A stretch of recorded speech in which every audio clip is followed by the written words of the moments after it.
Hello, and welcome to Breast Cancer Conversations, a podcast brought to you by survivingbreastcancer.org. I am Laura Carfing, breast cancer survivor and founder of survivingbreastcancer.org, a nonprofit organization providing community, education, and resources to empower those diagnosed with breast cancer and their caregivers from day one and beyond.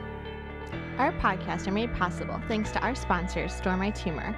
Your preserved tumor contains the most important information about your cancer. Store My Tumor provides live tumor preservation and coordination of advanced diagnostics and personalized immunotherapies. Thank you so much for supporting us. Hello, my friends. I hope you are doing well. I am so excited for today's podcast. We've been getting a lot of messages, DMs, and emails from the community asking about the emotional, psychological, and mental side of coping with cancer. We all have heard the term the new normal. I feel like it's a term that has some negative connotations because for so long we refer to ourselves as like the before cancer and after cancer person, right? Maybe we don't want this new normal. So how can we learn to embrace this change, move forward, and come to an understanding of life after breast cancer? From recalibrating ourselves to tips on how to manage uncertainty and reestablishing sexual wellness and intimacy, this conversation is filled with several actionable takeaways and tips. One of my favorites is when Dr. Bullis shares his great mental mindset mantra.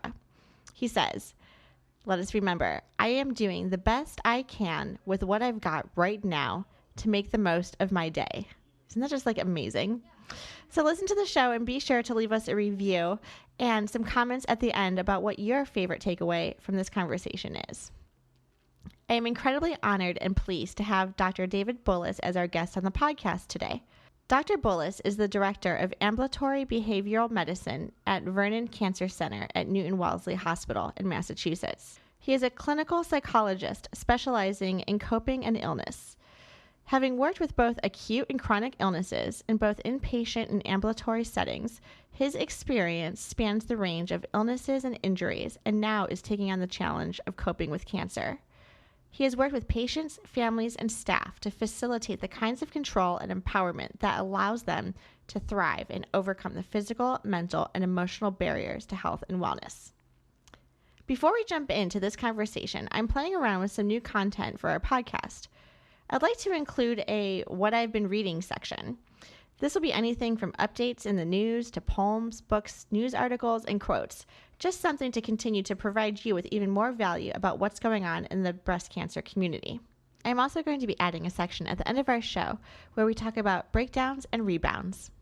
Be sure to listen till the end. We're all friends here, right? So I feel comfortable sharing with you the realities of my day-to-day and my week-to-weeks. Trust me, there are plenty of breakdowns. We all have our breakdown moments, and I'm here to share what I do to bounce back from them. I hope you enjoy.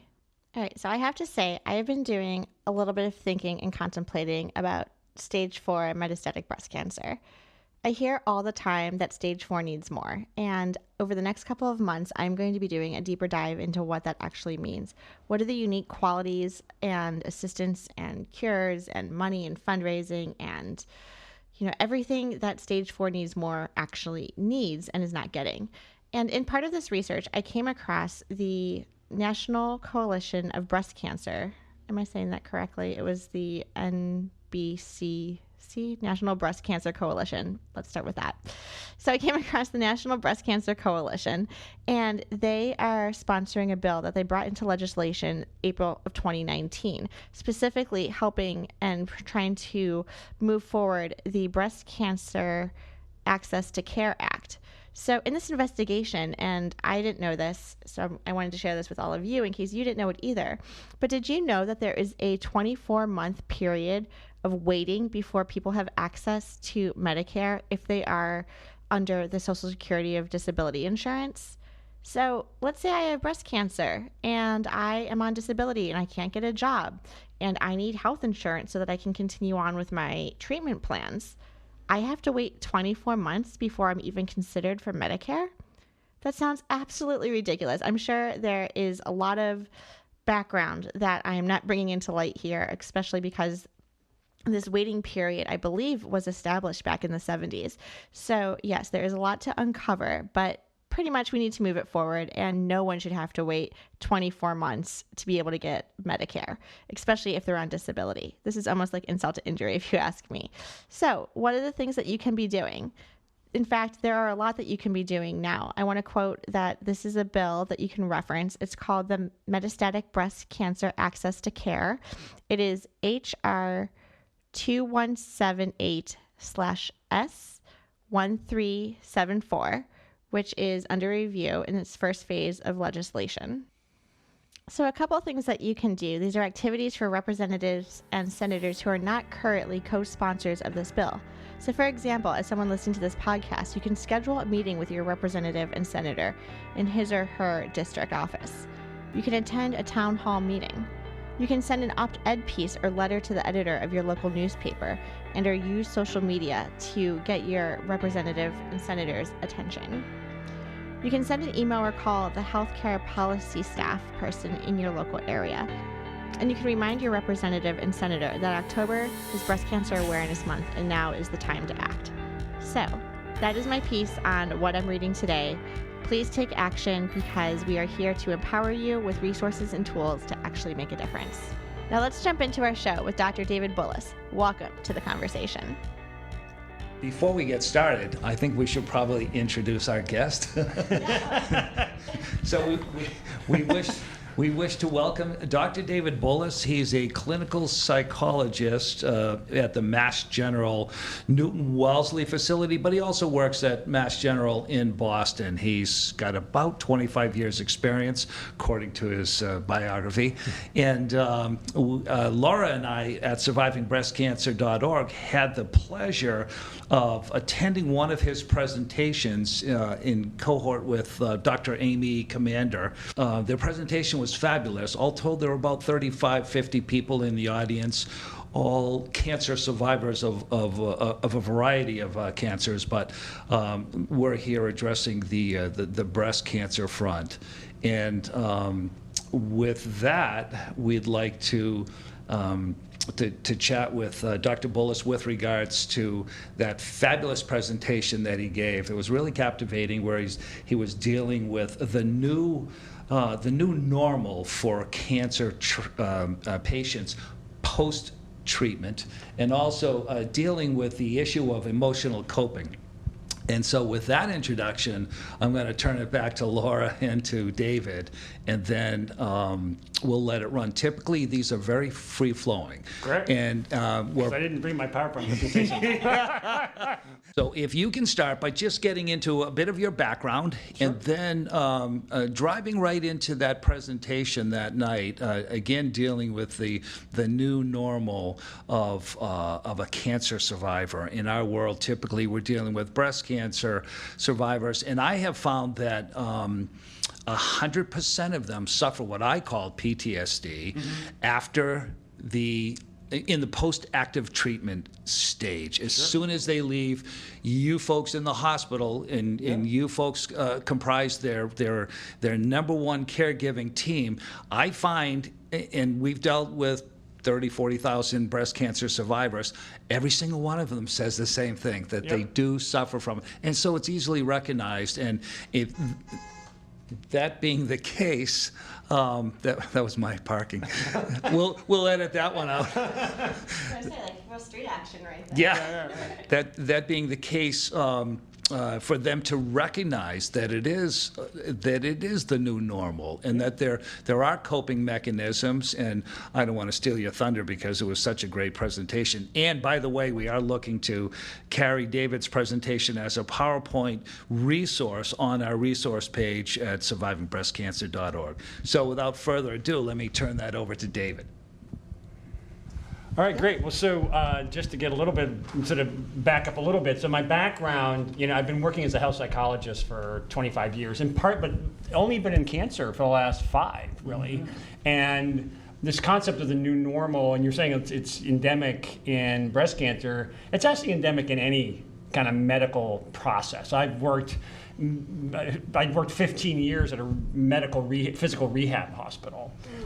So dealing with Parkinson's and stroke and brain injury and spinal cord and amputations and MS and all sorts of other things. And I think part of this process is that anytime the human body is assaulted by something, a medical event, there's a readjustment, there's a recalibration, there's a realignment, right? And so I think part of this process is just recognizing that.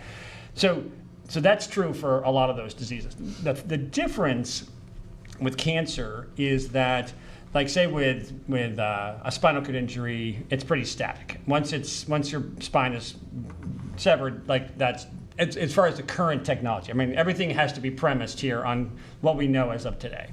But things like a stroke can get better, and one of the things that we've done really good at in cancer treatment is turn it into a chronic illness. So it used to be, people talk about the C word, right? Like you wouldn't want anyone to say it, right? Because God forbid, if you say it, you'd welcome it into your life and then you're screwed and that would suck. So basically, now we've gotten so good at treating it that we now put people into a state of chronic condition.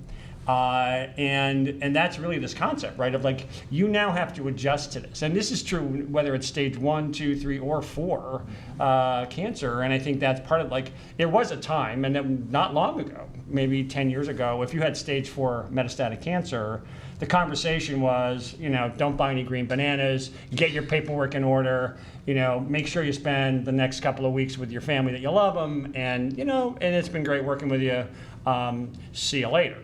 Nowadays, it's like, no, we get that. We can treat that. There's probably something else we can do. And if you wait, a week or two, we may have something else. Yeah. Because the treatments are coming so fast and furious that it opens up a whole new world, which one of the reasons why working as a psychologist in cancer is so interesting is because there is no terra firma. There is no basis like, oh, this is what we know.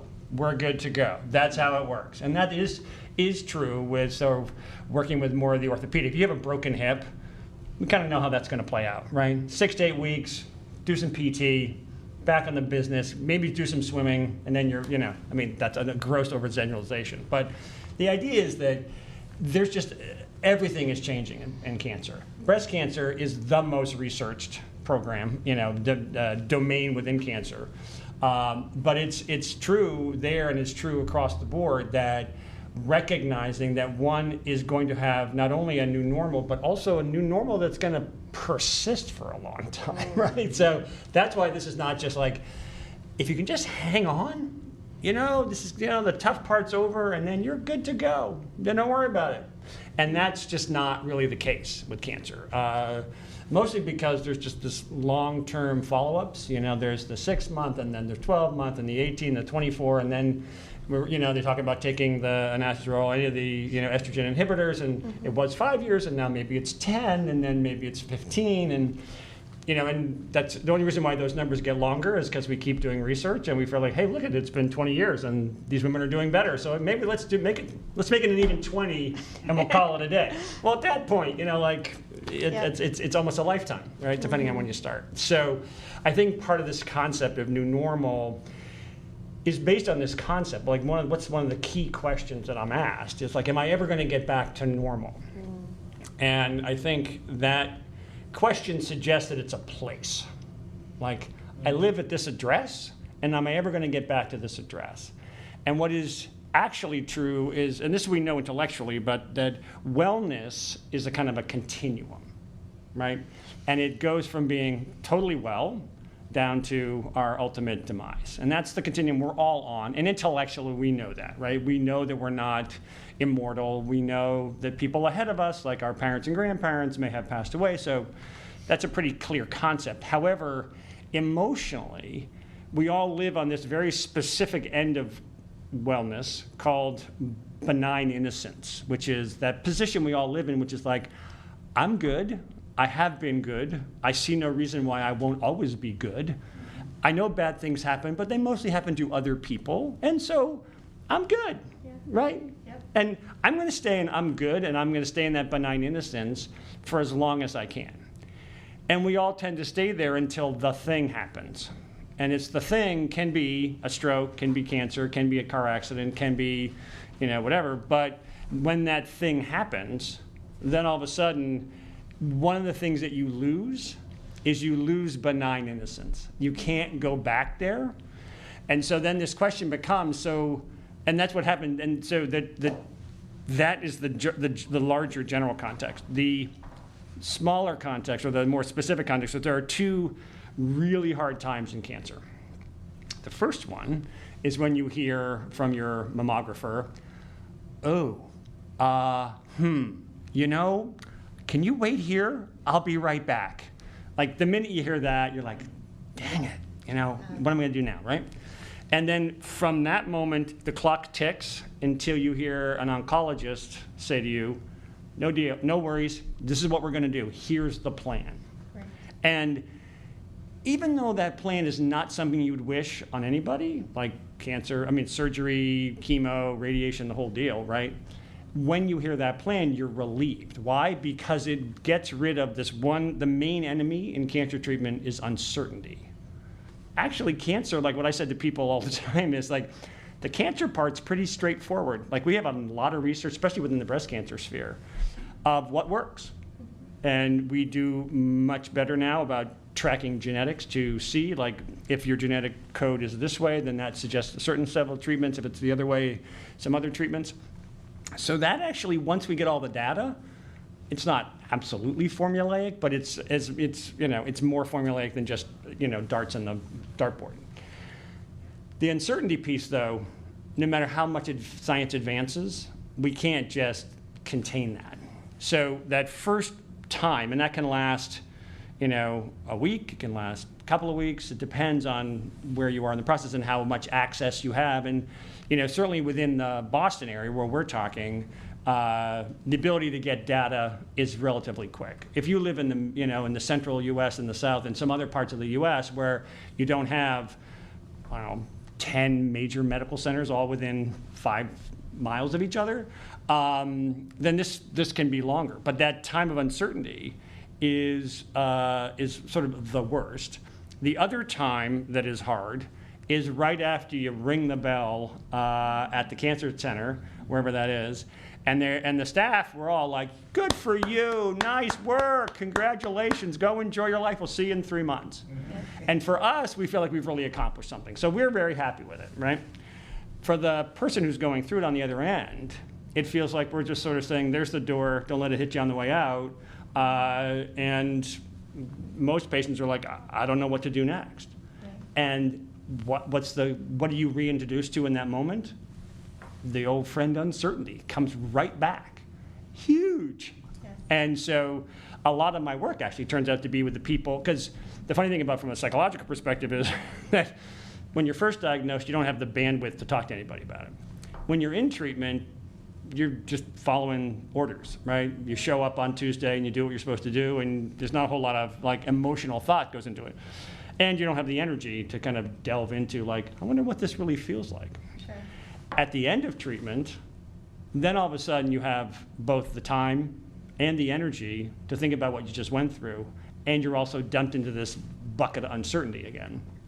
And so that ends up becoming, that process is the process of establishing what is the new normal. And the new normal, as I said in the presentation that you guys came to, is a moving target.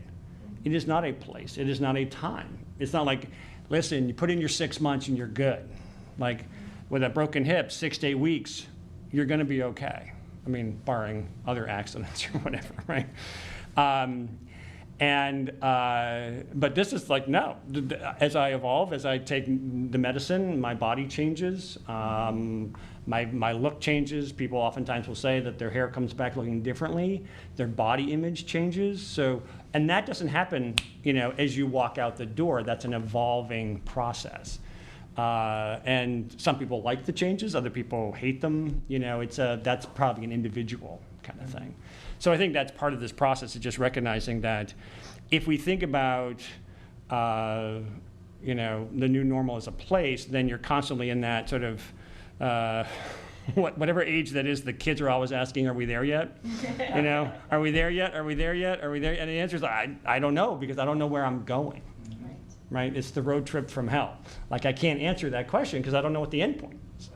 But if I think about the new normal as being more like yeah, this is how I'm functioning, this is how I manage, this is how I approach the world now, then that gives you it's a process that allows you to take in whatever comes at you, rather than, no, here are the rules. First I do A, then I do B, then I do C, and then I'm done. Like, that doesn't work, right? Because A, B, and C, one, don't apply across multiple people, and they also don't apply across time.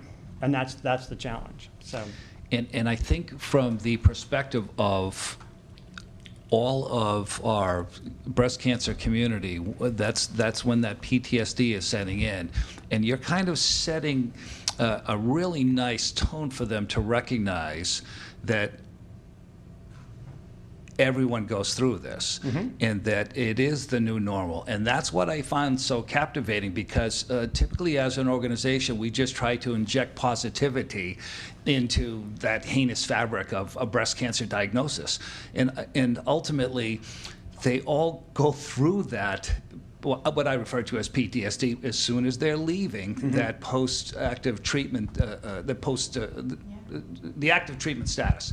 And ultimately, they're so full of concern and a bit of an agitated state, and everyone else seems to think that they're fine now, and they tend to lose their caregivers, they tend to lose their support teams, and they're just going through hell. And I think that it's going to be great for them to hear that, especially the newer folks coming in post-treatment, coming into the community, who recognize that their predecessors have all gone through this before them. And, and I think it's something for them to latch on to. What I think one of the most important things when I talk about a lot with people is we need to depathologize the emotional roller coaster that people go on. Like, you would be out of your freaking mind not to be worried when faced with uncertainty. Of course. Right? I mean, like, everybody in this world, look around society, we go out of our way to make sure that we have the least amount of uncertainty, right? And we do that in really good ways, like we exercise and we eat right, some of us. And other times we do it in really bad ways, like I just have to put my head in the sand. I can't tolerate this. I need to numb myself. I need to just watch. I need to binge watch stuff so I don't think about it. Whatever. You know what I mean? So I think part of this process is just recognizing, like, if there's one thing that comes out of the work that I do, it's just recognizing that emotions are a normal reaction to the world that happens to us and around us. And that way, I think, and I think this is especially true in various communities where, psychological, like talking about stuff and emoting and all that kind of stuff is really frowned upon. And then you're really lost. And also the thing about the survivorship piece, which you're just alluding to, which is, I think, one of the things that makes it especially hard is that it's a really mixed feeling. Like, everyone's pretty stoked to be done with treatment, no lie, right? Like, if I can stop being irradiated, I'm good with that. If you can stop putting chemotherapy chemicals in my body, sign me up. So that part's good.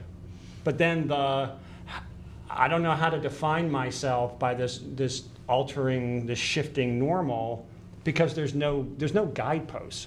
And this is one of the other things that I think is unique about my work is, and this is true about medical care across the board, is that medicine is not well suited for this conversation because there aren't protocols, there aren't random control trials for helping people deal with uncertainty. Right?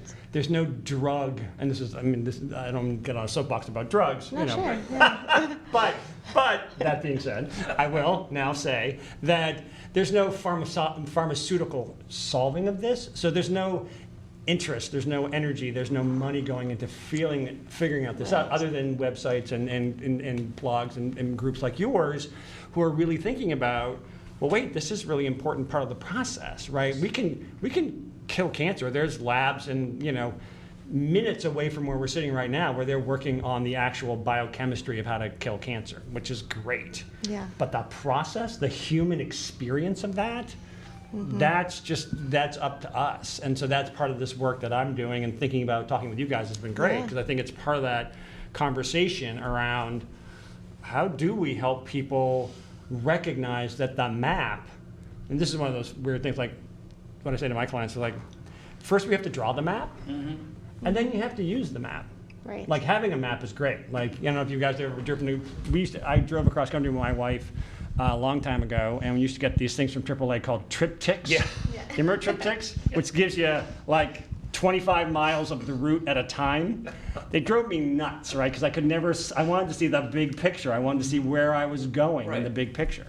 But that's the idea. It's like literally why the uncertainty is so hard is that you have to figure out what's the map. What are my touchstones? What are my guideposts? What are the things that are hallmarks to me? And then once I figure those out, then that gives me a little bit of a filter through which to kind of ask questions and guide me. I want to know what to ask. Like, who do I talk to about, sexual health? Who do I talk to about, because that has a big impact on my relationship, right? How do I talk about just my moodiness? Is that normal moodiness, quote unquote, or is that like not so normal moodiness? Although I would argue that they're all normal.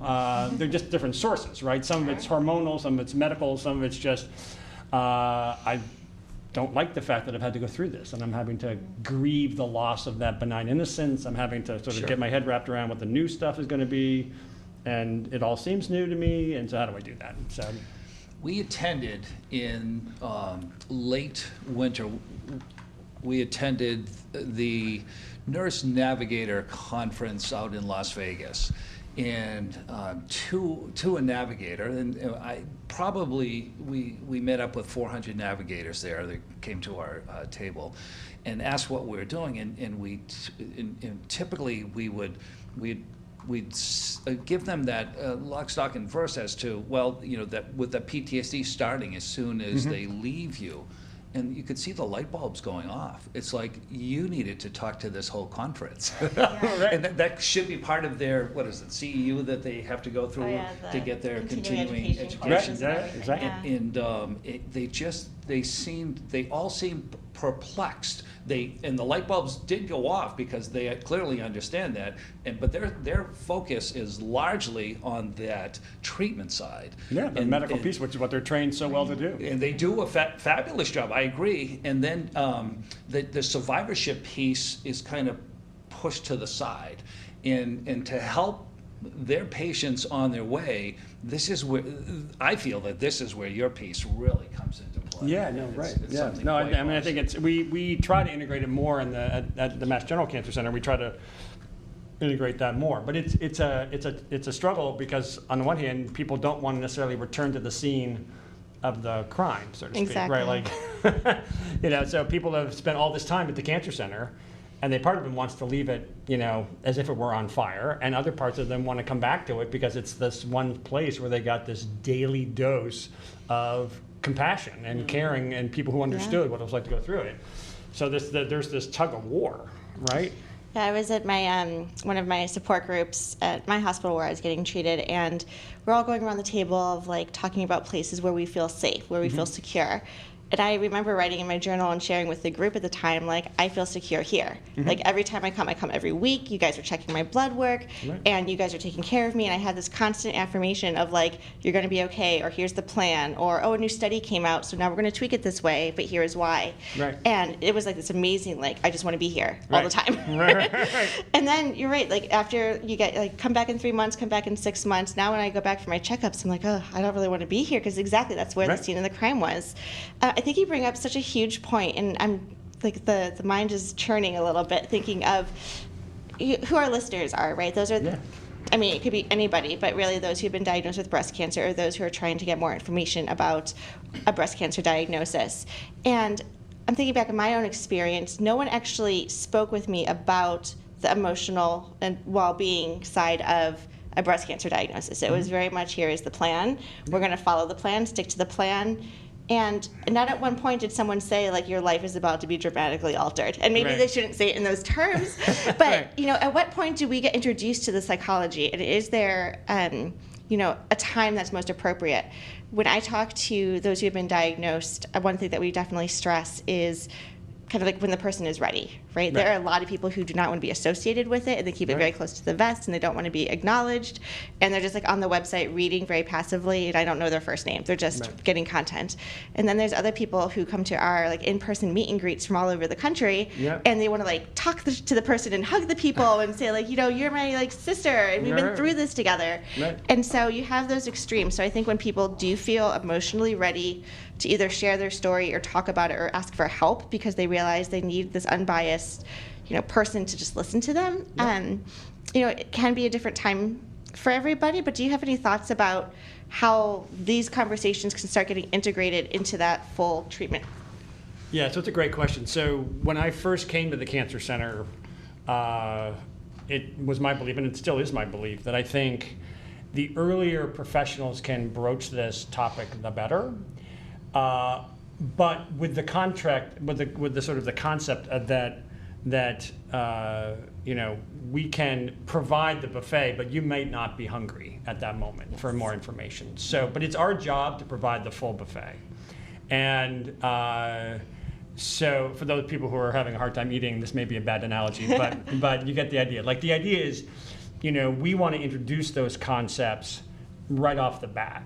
And so one of the things we've done at Mass General Cancer Center in Newton Wellesley is that I developed a course called the What's Next class, and it was for all newly diagnosed people, and it goes over sort of prophylactic stress management. And one of the things about, and this, we joke a lot of times about, we're really good about talking about what the medical plan is, but it's really hard to market the it's gonna suck part. Right. And that's not your best sales pitch. I mean, I don't know much about sales, but I'm guessing that telling people it's going to suck is not going to be the best sales pitch. But what is true is that if we say, look, it's really normal to have an emotional roller coaster. It's really normal to have these physical sensations. It's really normal to have these thought processes go on. It's really normal to have these moments when you feel panicked and overwhelmed. And when those things happen, and if those things happen, then here's some things you can do about it. Here's some people to talk to. Here's some strategies that really work. And here's some stuff where you just, we're just going to give you the information. And then you get to decide, you know what? I don't have any bandwidth for this at all. Like, can't go there, not going to happen. And then other times it's like, oh my God, like that was so spot on. But I took the nugget about like exercise and recognizing that like anything counts or whatever. Like, okay, that I could take in, and I could take that in as my ledger. But what we did, I put together the group, another great PowerPoint presentation, I might say, right? And no one came, right? Because when we were promoting it, that was the time when people were at their smallest bandwidth. It's like saying, okay, so you're already coming in for a chemo teach, and then you're coming in for a follow-up visit, then you're coming in for lab work, then you're coming in for chemotherapy, and you might also have radiation. And so, by the way, while you're here, how about you spend another hour talking about how all that feels? And people were like, no. Right. Not interested. Like, why would I do that? Why would I set myself? It's hard enough to be here to do all that stuff that I need to do. Right. Why would I want to sign up for another period of time?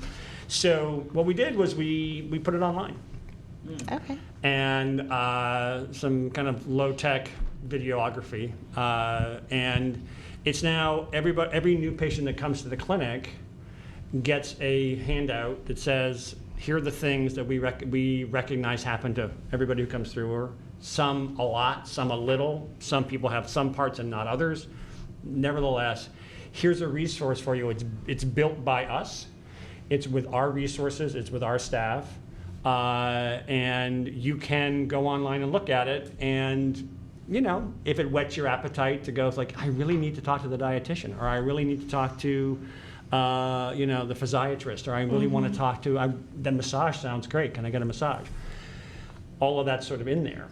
And so I developed that for the What's Next class for newly diagnosed folks. And then I made a What's Next class survivorship edition, the sequel. Love it.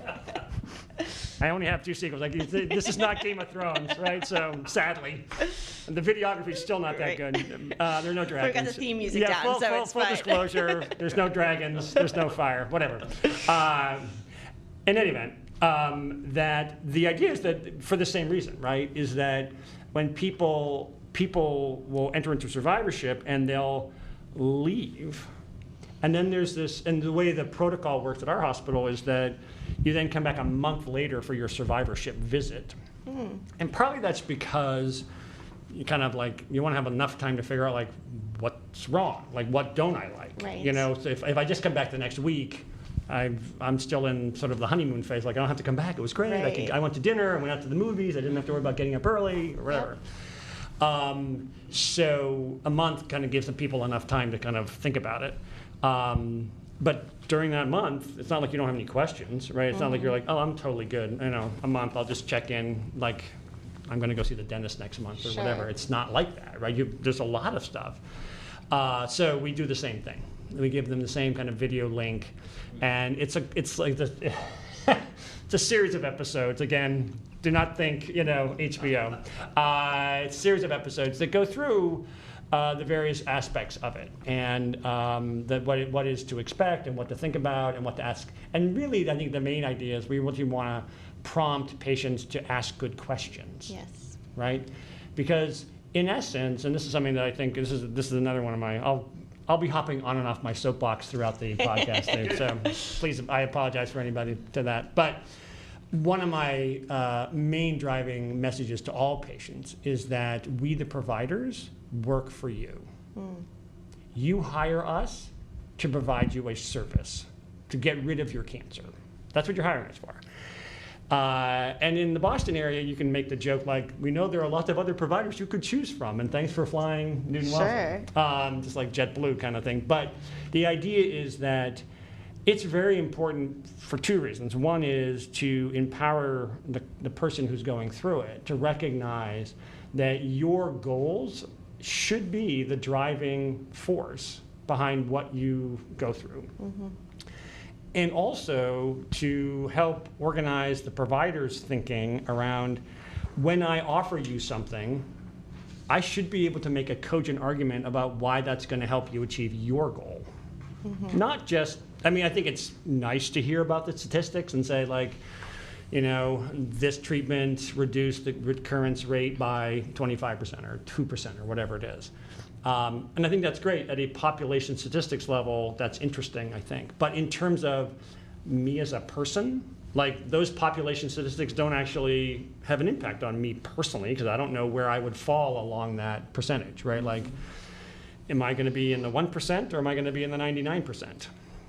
I can tell you the answer to that, me personally, fiscally, without being the 99%. But I mean, the idea is that, you know, I think that's part of what we want to do is, you know, and I think the part of the thinking here, right, is that survivorship and what the impact of that is somewhat premised on what the intro to treatment is. Oh, okay. And how you go through treatment, and what kind of relationship you have with your providers, and how they treat you, and how you respond to them, so that as you exit treatment, you feel like, all right, well, this is the plan. I know how this is going to work. I'm going to get the treatment till then, and then I have a new plan when I leave treatment, and that's my survivorship plan, and I want to exercise how I manage that. And, you know, I always joke, there's only two things you need to do with stress: have a plan and follow the plan, which, you know, is a gross oversimplification of life. However, there's a real nugget to truth to this, right? Like, and that's why when people hear what the treatment plan is going to be in the beginning, there tends to be a real drop-off of their stress level, because all of a sudden they have something tangible to hold on to. There's a treatment calendar. Right. You know where you're going to be on the 15th of the month. Oh, yeah. Right.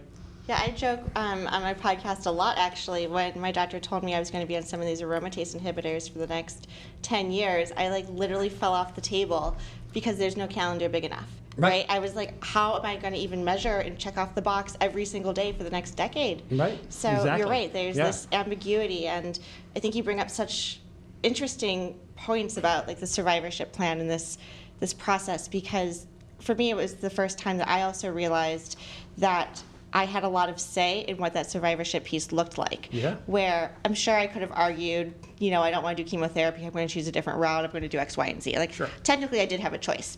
I didn't choose that. I'm all about like the treatment that I received. Right. But now that I'm on this longer term plan, I do realize I have a little bit more say in what that quality of life is going to look like, Right. and how I'm defining what my new normal is. And a lot of it just comes down to when I wake up in the morning and look in the mirror and get ready for work or whatever it is that I'm doing that day, do I feel comfortable that I'm doing everything I can to make sure that this doesn't come back? Or Right. if I have metastatic breast cancer, like that I am doing everything I can to, live to meet my goals, right? It's a Right. very personal decision. Right. And that, I think, goes back to what you were saying with the relationship with your oncological team is, maybe it's decreasing a dosage by half because your joints hurt too much. Or Right. maybe it's doing every other day, or having those conversations where previously you weren't going to say, well, I only want to do half of my chemotherapy, or... No, and the truth is Yeah. about the chemo is like, you have a choice writ large, like, do I want to get treatment or not? But Right. it turns out, like, if your genetics are, have the following markers, PDL1 or whatever, then your treatment choices are, there's like maybe one or two medicines that really make the most sense, Sure. right? And it's not that you're going to say, you know what, I think I'm just going to go with the ketchup. Right. Like, I don't care about any of the chemotherapy, I'm just going to do this ketchup thing. It's like, well, that doesn't make any sense, right? Although people do that sometimes. But it's really and this is the thing about the new normal, is the new normal, because it's not a destination, you can't all get there. Like, if you were all going to go to the Marriott Long Wharf, that's a place. Right. And you could set, we're all going to get there. Now, we can all go there different routes. There's the subway, there's the bus, I could Uber, whatever, right? But that's a place. The process, thinking about the new normal, is a way of thinking, as a way of appreciating the world, as a way of sort of evaluating what's important to me. Then that leads you to a very, on purpose, unique place. Now, that is, when I say that to clients, they're like, oh my God, like, I'm the only one. I don't want to be doing anything where I'm the only one. I want to have other people around me. And the truth is that journey you can do with as many people as listen to this podcast, plus the other 4 million, 15 million, whatever, 45 million women who go through this. Knowing that, but it's the same thing with, like, you don't have the same hairstyle or hair color or dress the same, or you don't necessarily like the same music as the people who you care, who you hang out with. So it's that kind of idea, like, what are my new normal is a way of me appreciating the world, and a way of me thinking about what are my values. And for some people, the value is I want the least amount of symptoms possible, and I'm willing to accept the consequences of what that looks like. Yes. I want to have no pain whatsoever. Okay, but then there's some consequences to that choice as well, right? Sure. And I think that's part of this process, is thinking about, there's sort of 3 rules that I recommend people think about, right? There's one is like that every decision we make has some element of choice, right?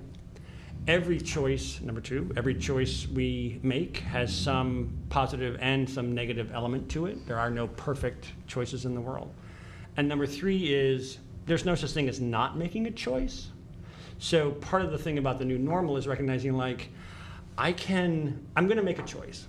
I'm either going to do the anastrozole or the tamoxifen or whatever, or I'm not. It's not like I can take a quarter dose or something and hope, right? Like, it's either you're doing it or you're not, right? And it's good either way, right? There's statistics that help lead people in different directions. Mm-hmm. But part of the process is recognizing, like, when I make that choice, I'm going to recognize that there are some positive aspects to that and some negative aspects to that. And so then on those days when I'm having a negative aspect, like my bones are aching, or I'm just tired, or I'm a little bit more cranky than I want to be, or whatever, and I think it's because of that, I get to remember, like, well, no, but I did sign up for this, right? Like, I'm doing this, I'm investing in this medicine because it's going to give me a decade from now, or 25 years from now, the effect that I want, right? Mm-hmm. And I think that's part of that process, is just recognizing that we want to support people in making informed choices. But, this is sort of terra incognita, and it's like you just don't know what the choices are until you've made the map, and the map is about your preferences, your desires, what makes you, what are your core values. Yeah, I like that, your preferences. That's like a really good, like, individual reflection, right? Like, Mm-hmm. And I think that's the thing, is it allows people to come at this in their own way. So like, I really want to, like, one of my core values is that I'm able to be physically mobile and travel the world, because traveling the world and seeing other cultures is what enlivens me. Other people may like, I just want to be able to go across town because that's where my grandkids are. Sure. I have no desire to leave the county. Never mind the three-town area that I live in. Yep. My grandkids live across town. That's what I want to be able to do. So I think that's part of this, is recognizing like the new normal is, what is that for me? And I think this is one of the not the downside, but one of the unintended facts about benign innocence, which we were talking about earlier, is that we oftentimes don't take a lot of time to reflect on the things that make us who we are and that drive us and that we care about. And that the breast cancer experience, but you could read in any kind of cancer experience, really does kind of peel away some of that, benignness of our lives, right? Yeah. And we're just floating along, everything's going well, it's all good, and then pop. And then you get so you have this, and it's I say this in air quotes, but like, you get the opportunity to sit back and reflect on, what is it? Right. That makes me tick? What is it that I care about?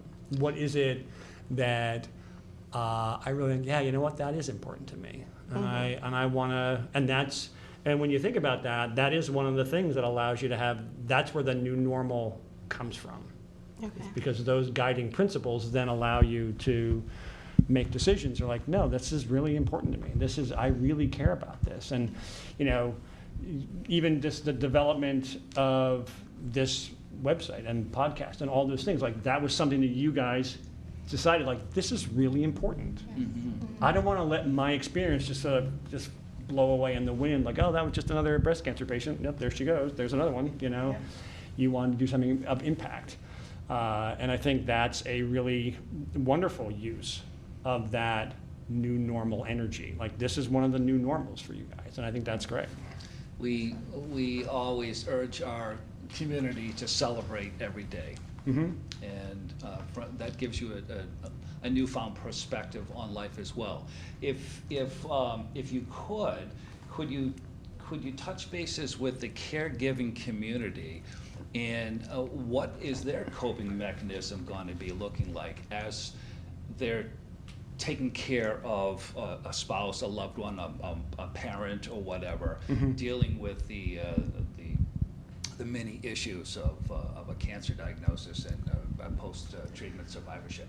Well, so here's one of the funny things, and this is back to sort of the emotions or normal piece. I think that, and I think it's great to celebrate every day, but one of the things I think is important also to recognize, and this is important for patients as well as caregivers, is that not every day is going to feel great. There are going to be days that suck. Like, you're going to be tired, you're going to be cranky, you're going to be in pain. And that's not because things are going wrong, right? That's because you're a human being, and sometimes being a human being is not a terribly comfortable situation. And it may be about cancer, or it also could be like, I have to do this presentation for my boss, and my boss, his wife just, whatever, and so now he's all stressed out, and he's taking it out on all his underlings, and now I have to present for him at this national conference. Unless you're like some kind of Zen goddess, right? Like, that's a big ask. Yeah.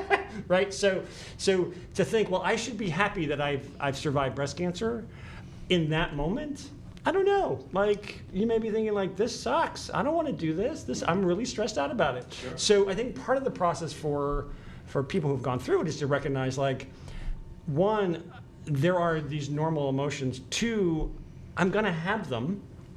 Three, they're not going to define me. And that's the piece around celebrations. Like, I'm going to have a bad day. I'm going to have good days. That was true before breast cancer. It's certainly going to be true after breast cancer. That's because that's the normal human condition. And so that's a part of that process, too. It is oddly, I mean, this is not just true about cancer, but it is funny that it's especially true about cancer that once you've had it, then there's a tendency to link everything to it. Yes. You know what I mean? Like, wow, my earlobe's twitching. because I got sunburn yesterday, but it also could be that it's cancer of the earlobe. 100%. I was going to ask you. Right. Like, exactly. We are so concerned about everything. Like, we're hypersensitive to it and very alert. Yep. Yeah, no, and that's there's a piece about that. So, from a technical, kind of diagnosis perspective, like PTSD is a definite reference to a traumatic, like an event, right? Whereas this is more like there's a traumatic process. Drawn out. Right. No, it's not like I had a really, this bomb blew up next to me and I'm now kind of like hypersensitive to noise. It's like, nope, for about a year, I've had my body poked and prodded. It wasn't really mine to own. I rented it out to these doctors and they managed it for a year and then they handed it back to me and said, have a good life. Yeah. So that traumatic process, and which is a little different than a one-time event. But I think that idea of just recognizing that we can tend to think, well, if I'm having a bad day, is that because I had cancer? Well, no. I mean, those two facts are true. Yes. But correlation is not causation. So if I've had cancer and then 4 years later I have a bad afternoon at work, it could be because my boss is a jerk, or my colleagues all bailed on me and I was left to do the work, or whatever. There's so I think part of that idea so that's certainly true for the person going through it. I think for the family and the caregiver, it's sort of that's the corollary, right? Is to recognize that not everything is about illness. Like, you have a right to be upset about we ran out of coffee. Like, that sucks. And I'm like, yeah, I would be mad too. But it's not because you had it's not because you had breast cancer 5 years ago, right? So I think that concept of recognizing that, and part of the work that I do with folks is recognize. So there's the normalization piece, and then there's also recognizing, like, it's not simply to say, well, you're upset. Okay, well, see you later. Right? Like, I'm not dealing with it. It's your upsetness. It's really like, well, what can I do to help? Like, the person who's gone through the breast cancer gets to decide what kind of help do I need? What things are helpful to me? What things are not helpful to me? And especially early on in the process, during the treatment process, and then even in survivorship, it's not uncommon for people who somewhat to come up to you and say, oh my God, I heard you had cancer. How you doing with that cancer? It's like, the things not to say to cancer patients. Yeah, exactly. Right? There's a whole, this would be a great stand-up routine. But I mean, the idea of and I think that, and so what I say to people is you're going to get those, and you're going to get them at the sort of the most inopportune times. It's not like you can hear that same exact question at your doctor's office for your 12-month review, and that makes sense, right? Like, they're asking me how am I doing with my cancer. Like, sure. Let me stop you right there. You're spot on. Now, what advice do you give that person who's walking up to a cancer survivor or someone who has been diagnosed? What should they say? This is a real good point. Right. So what I encourage the patient, the person who's had the breast cancer, to say is, here are the things that are helpful to me, and I really appreciate when people do those. And then also, here are the things that are not helpful to me, and I really appreciate if you don't do those. And basically, you're aiming their good intentions. Intentions are like water in the gardening hose. Yeah. Like, if you just turn it on, it goes everywhere, and sometimes it goes in the garden and on the grass, and sometimes it goes on that new laptop and on your leather interior and your new car, and so you really want to aim it. So the idea, though, is so you're standing there in the grocery store, you're just trying to get some cucumbers and lettuce because you just want a salad because you're supposed to be eating, right? And someone comes up to you who you haven't seen in a while, who heard from the grapevine that whatever. And they say, oh my God, I hope you're drinking lots of orange juice because I heard orange juice cures cancer. Because my cousin's third friend from college who had a guy he knew, his girlfriend did that and she survived or whatever. Absolutely. Everyone has an opinion. Everyone has an opinion. And so what I say to people, I think the right thing, the right response to that is you know what? I really appreciate you wanting to support me in how I'm managing my breast cancer, but I have to be honest. Those kind of weird war stories, they don't actually help me. Yeah.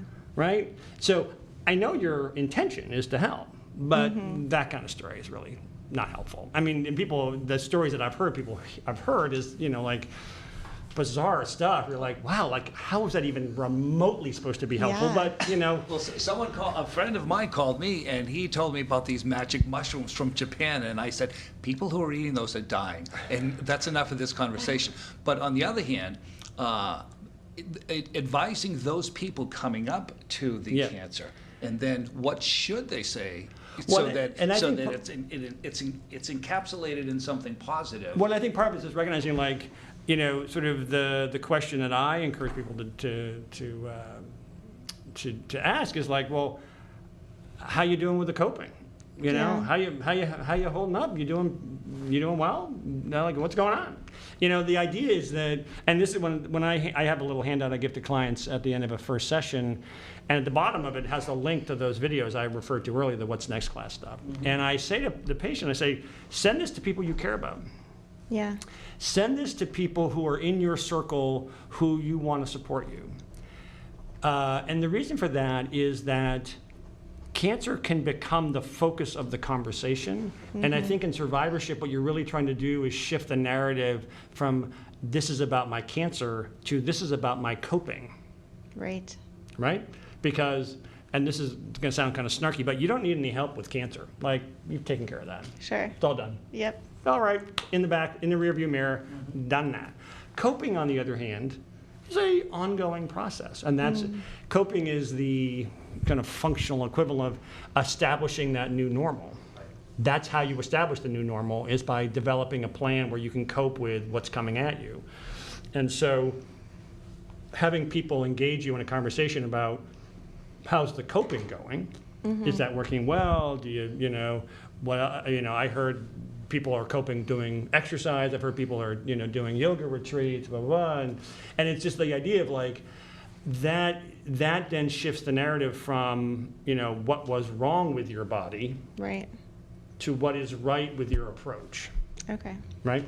Yeah. And that turns out to be a really fundamental, because then it's a conversation about, well, I've been doing this stuff, I have this podcast, blah, blah, blah, blah, and people are then all of a sudden engaged in what is the positive part that you have. And I think it all gets back to this very central core nugget of all of it, which is that the thing that is really sort of attacked in cancer, aside from at the molecular level, is our sense of control in life. And you get the diagnosis, and the minute you hear like I said earlier, oh my goodness, there's something on your mammogram comment, that's the minute, like, control gets up and just walks out at that moment, right? And control doesn't come back. In fact, you have to go find it, and you only have time to do that, in survivorship. So really recognizing, like, helping me focus, as if I'm the breast cancer, helping me focus on the things I'm doing to get that control back, helping me focus on the things I'm doing to gain control in my life, helping me focus on the things that I feel are working well for me, and I'm eliminating the things that are not working well for me. Those are the things that I think are really useful. And I think that's the piece where, and I think the thing is that because people have good intentions, right, it's hard to prescribe. Oh, completely. And say to people, you can only talk to me about the following 5 things. Because like, wow, you're not going to be any fun at the cocktail party anymore. Right. But on the other hand, it's like, when you approach me, I'm going to be honest about what's helpful to me. Yeah, no, I have so many responses to everything that you just talked about. So that we're also recording this too for YouTube, because I'm just sitting here like nodding my head like, yes, I resonate with everything. And how empowering is that to be able to tell somebody like, this is what's working for me. I was taking notes just saying I love even taking that moment of reflection to say, this is useful for me, this is not useful for me.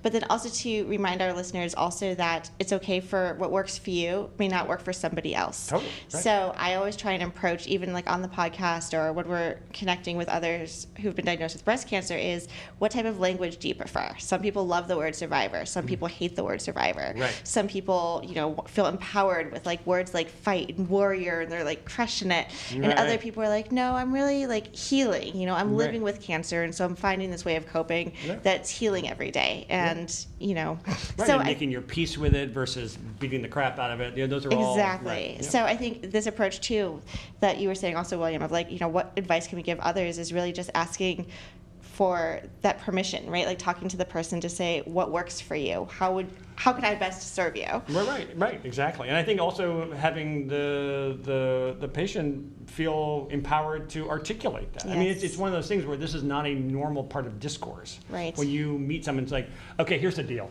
Like when you Right. talk to me, you need to talk to me in the following way. It's like that's not how we operate normally, right? Right. But in this way, I think it's important to say like, yeah, wow, so and this is where I sort of say that you give the two lists simultaneously or in close, Sure. connection with it. Because if you just give the good things, like, here's what I like, and this is what I'm really enjoying, then the general response is, well, let's give you more of that, right? Because more of a good thing has got to be good, right? Right. Not always, but that's our gut reaction, right? If we just tell the bad things, like, don't ever say that to me again. Like, I hate it when people blah, blah, blah. Then, of course, you come across as kind of the negative, angry, embittered Sure. patient.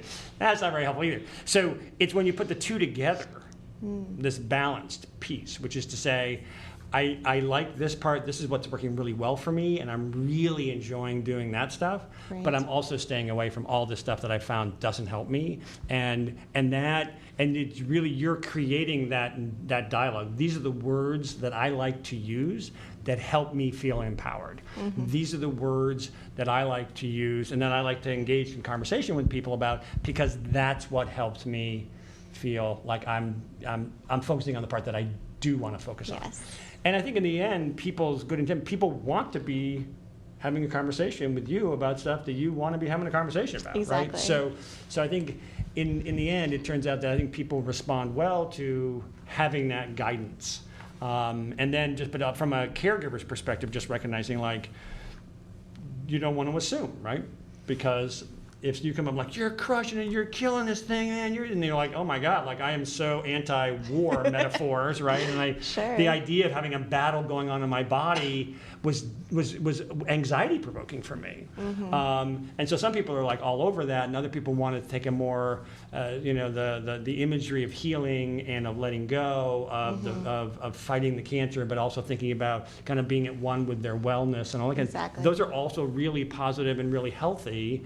And so you can't assume on the surface. Exactly. And also just one of those things, like if you look at somebody and think, oh, that's totally a warrior. She's gonna be like all over this, like fire. And then just like, oh yeah, no, that's not how she operates at all. And like, oh crap, like I've just Right. because then you leave this conversation like, wait, was I supposed to be a warrior? If I'm not a warrior, am I not doing it right? Right. And that sets up all these kind of things later, Yeah. like, if people have to come in and there's like a cyst or whatever, they think, oh my God, like if I'd only been a warrior, Right. I wouldn't have had this recurrence. I wouldn't have had this other thing happen. And so it's like trying to, kind of outthink the odds, and we tend to just link the things that happen and say there's some causality to that. So I ate at, fast food restaurants probably more than I should have, and I did like the red wine a little bit, and da-da-da, and then you think, maybe if I hadn't done all that, I wouldn't have gotten breast cancer. And it turns out, of course, that the vast majority of breast cancers are random. Okay. So, Right. so statistically, that's not a game you can really play and feel like you're going to win, because you're always going to be like, it's like, betting against the house in Vegas. Like you Sure. just, that's not how Well, the it's odds that work. control piece too, right? Like Totally, you want to right. link it back to like what was the cause. Yeah. And to talk to your doctors of like, well, we actually don't know, especially if your genetics come back negative. Right. Like, okay, I'll just have to live with this ambiguity that I was the lucky chosen one. Right. Like, Which is a hard place to sit. Yeah. Absolutely. And I Wow. think that, and there's also, like, when I talk to my clients about a lot, is just, so let's just play devil's advocate. Say we could go back in time and microanalyze everything that you did from the time you were 2 to the time you got breast cancer. And let's just do it in slow motion, right? Just because that's really fun. And then we find it. yeah. There it was. You were 13 years old, you stay out in the sun for 10 minutes too long, and boom, that was the thing that triggered it. Okay, so now we found it out. Now what? Now what do we do? Yeah. That happened, right? And the time frame is critical, because what is the common experience is people will float off, the two time frames people float off to is the past and think, why and what happened, and if only I could figure it out, this would be different. Or we float off toward the future and think, well, the statistics say that if I do X, Y, and Z, I'll have a 2% rate of recurrence, blah, blah, blah. And the floating off to the future is mostly our fault. True, full disclosure, it's mostly our fault because that's what we market our treatments on, right? The reason why we want you to go through this hellscape of treatment is because we think it's going to have this beneficial effect in the long run. Those two time frames have one thing in common: zero control. Right. And so whenever you sit there, in those two time frames, you're going to feel the most amount of distress. That is and that's not because this is about breast cancer or about gender or whatever. It's about the fact that any human being that focuses on something that's outside of their control feels more distressed, more sadness, regret, depression, I think, in the past, and more worry and uncertainty toward the future. But nevertheless, it's this kind of concept I always say, like, if you can touch it, you can control it, and if you can't touch it, you can't control it. That kind of boils down to what the premise is, right? And I think you just described me right there. Like, you figured it out. Thank you for coming. The light bulb moment. This is when you should just drop. I have to drop the mic and walk out, right? Now, from a reoccurrence position, so you've been treating someone and they've followed up and they've done their due diligence and they've become their own best advocates and they've really watched their diet. They're into health and wellness, and it reoccurs. And they went through all the coping mechanisms. How do you revisit that with them? Well, because it's sort of the core guiding principle that arises out of this concept of control is embodied in the question, am I doing the best I can with what I got right now to make the most out of today, right? So, and each part of that, like just quickly, am I doing, you're still in charge of you, the best I can, that hasn't changed, right? So your core values are the same. The with what I got part does change while you're in treatment and whatever, and then right now is my time. That is a bullet item of my coping model. So the idea then is if it recurs, then I bring my focus on, well, what do I have control over right now?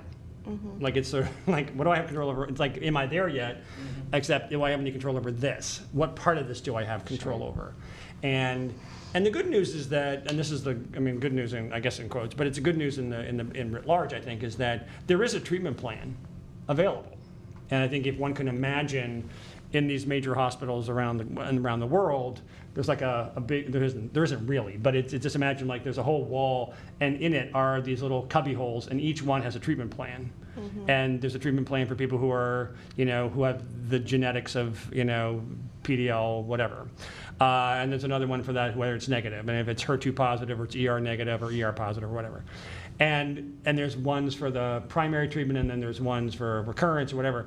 And the idea is we don't know which one to pick until we've done all those genetic workups. But then once we've figured out all the data, then we pick that one out of that and we give it, right?